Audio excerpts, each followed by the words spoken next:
establishes the Natural Resources Executive Board. This is proposed in order to integrate the functions of the Watershed Management Project Joint Board, the WIRA 1 Salmon Recovery Board, and the Whatcom Local Integrating Organization, a component of the Puget Sound Partnership process, into a single board. This agreement retains the collaborative, multi-jurisdictional decision-making process for tribal participation and increases the efficiency of operations and natural resource management. And here today to talk with us about this is Ted Carlson from Public Works. Thank you. Good afternoon. Ted Carlson, Public Works Department. Before I turn it over to Claire, who will be going through the agenda item, I did want to make one clarification on the agenda bill itself. This item is being brought before the council today as an information-only item. It does say in the committee, it says it's a committee briefing with a vote requested. We're not asking for a vote from the council today. This will come back to you in the future. This is just to get the item in front of the council, begin the discussion, as the same thing is happening with the other partners that were identified in the subject summary. So with that, I just want to make that clarification, information only, and then Claire will walk you through the interlocal today. Okay, thank you. So I think the summary, Claire Fogelsong, Public Works, Natural Resources, I think the summary does a good job of explaining the intention of this interlocal agreement. We've been involved in the watershed management process now for a decade and a half, and we've been working under the initial interlocal agreement that this will be replacing.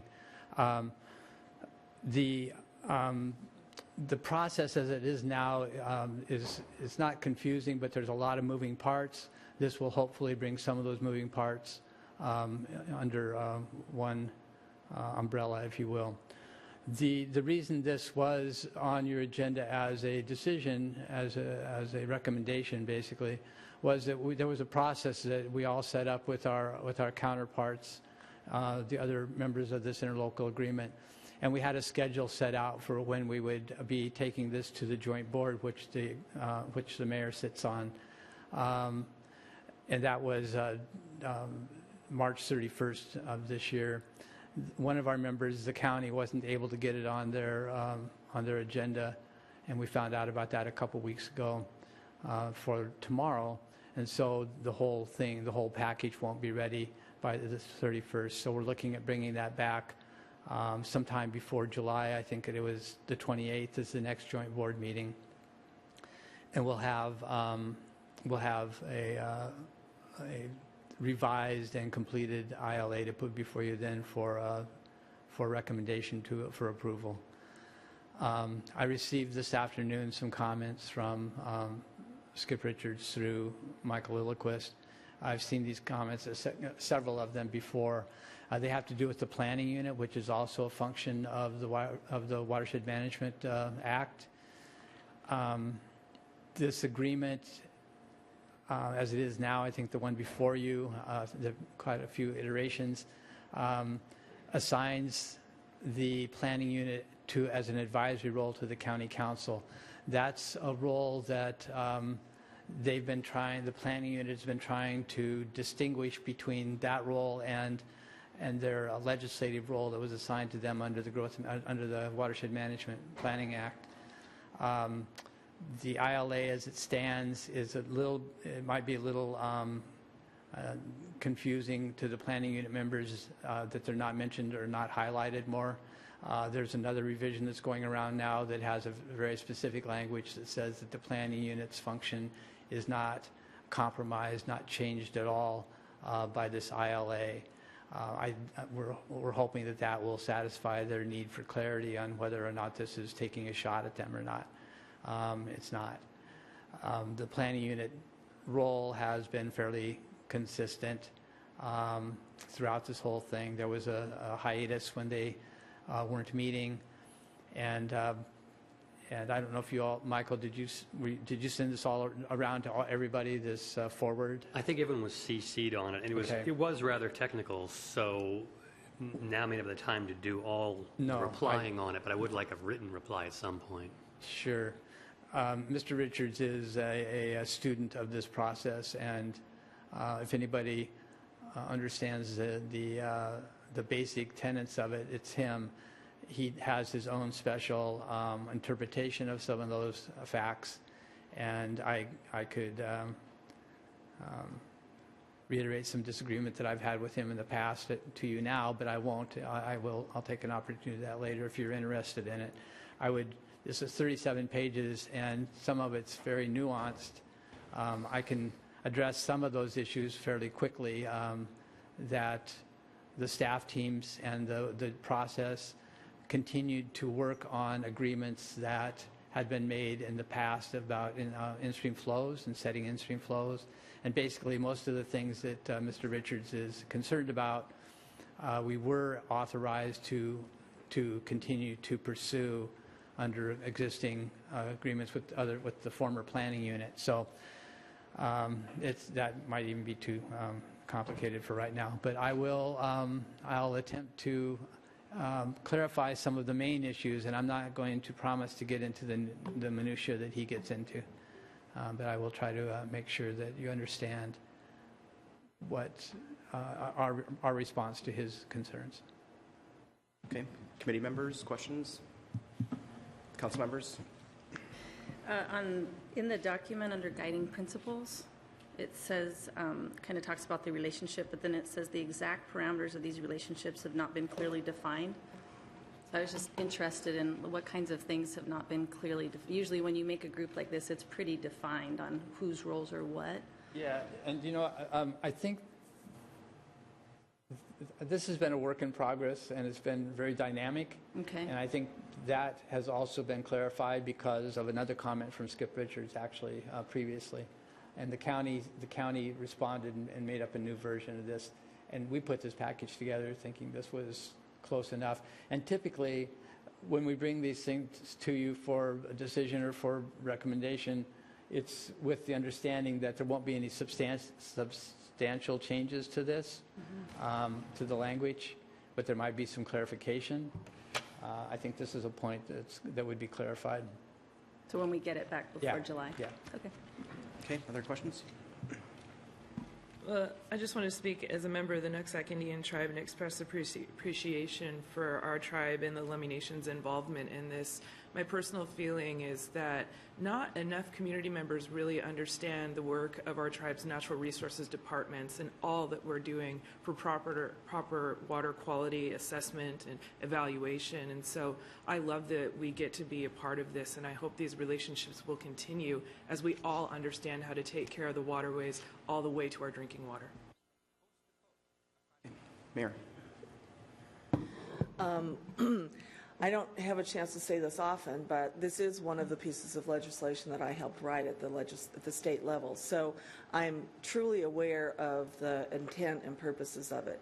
And so if Michael or any of you would like to have a discussion about what was the legislative intent, what did the legislature actually mean when they passed this, I'm happy to have a meeting with you and talk about it, because I do think that this act the goal was to manage natural resources on a watershed basis. That was in and out of stream uses, water quality, and fish habitat and recovery. And it was also left to the locals to put together their own groups, however they saw fit, actually.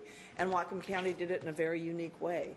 And so I think that it would be interesting, maybe for some of you who want to delve a little bit more into this, how this actually, what the intent was, and how, my observations of how it got implemented at the county level. Okay, thank you for that If I invitation. might, just one other, I reread that section that you were concerned about, April, Councilman Barker. And that section there, the relationship they're talking about is the Indian tribal water rights haven't been defined. And so it's a relationship between those rights and the rest of the water issues that are going on in the county, basically. So that one has been defined. I think the other one, maybe we've already changed. I haven't had a chance to look at this since I've been sitting here to see if it was changed. There was some other language that was sort of similar in nature where we'll decide how this works later. And I think we changed that already. So, thanks, Claire. Okay. Moving on, our next and last item is related to the Lake Whatcom Policy Group that consists of representatives from Lake Whatcom Water and Sewer District, the Whatcom County Council, the Sudden Valley Community Association, the Bellingham City Council, and we meet regularly every month to discuss issues related to Lake Whatcom. We had a few items last week on March 14th.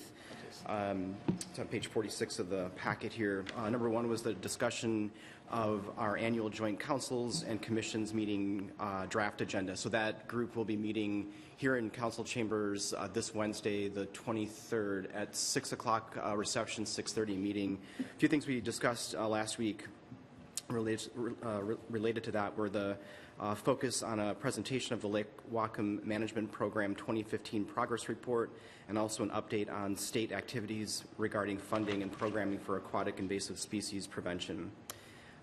Also discussed last week were several topics, basically updates affecting the lake. One was a parks planning piece on the watershed in November 2015. Draft trail and facilities plan for the new Lake Whatcom and Lookout Mountain Parks was released for public comment and was presented to the County Council in February 2016. There was also a discussion before County Council on the tension created between recreational use demands and also the desire to minimize activities that adversely affect the lake. We also discussed forest management practices in the watershed that occur across a number of ownership categories, including city-owned reserves, county parks, Department of Natural Resources trust lands, and land that is privately held. An interjurisdictional committee was set up in 2000 via state legislation to provide feedback on proposed forestry projects like thinning and logging, and to monitor active projects on DNR lands. The acreage under DNR jurisdiction in the watershed has shrunk dramatically with the reconveyance of DNR lands to the county. We also discussed the monitoring program. The new Lake Whatcom monitoring program has been released. There was an interesting phenomenon of the lake not fully stratifying in 2015 as a result of the mild winter. If this continues, that could have future implications for phosphorus levels in the lake. We also discussed the homeowner incentive program, or the HIP program. Staff continue to complete projects started in 2015, but in 2017 a revised program will be implemented. The new program will focus on a substantial amount of its work on county properties, whereas the HIP program to date has been mostly including city properties.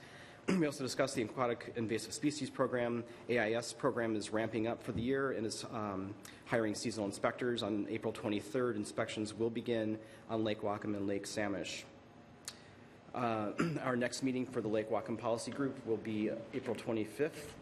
And again, the next meeting, the Joint Council meeting, will happen March 23rd here at 6:30 in Chambers. Any questions or comments from committee or council members? Councilmember Lillquist. Thank you, Dan. About the homeowner incentive program, it says here that staff will need to work for projects started in 2015. What about the entire year of 2016? I know that the council approved a substantial budget to continue that program, and I know it's being modified, but will new projects be initiated in 2016 as well? They will. There is a backlog of projects that weren't completed in 2015, but people that wanted to move forward with improvements. So most of 16 will be spent implementing those projects at the same time, working towards what changes we'd be bringing forward to council in 17. So there will be a suite of projects in 16. Councilmember Barker. So I'm interested in if this policy group, in reading some of those tensions that were talked about at County Council, has had a presentation by Recreation Northwest on the economic impact that they study assessment they did for Whatcom County and how much we actually create revenue with recreation. Have they had a presentation of that?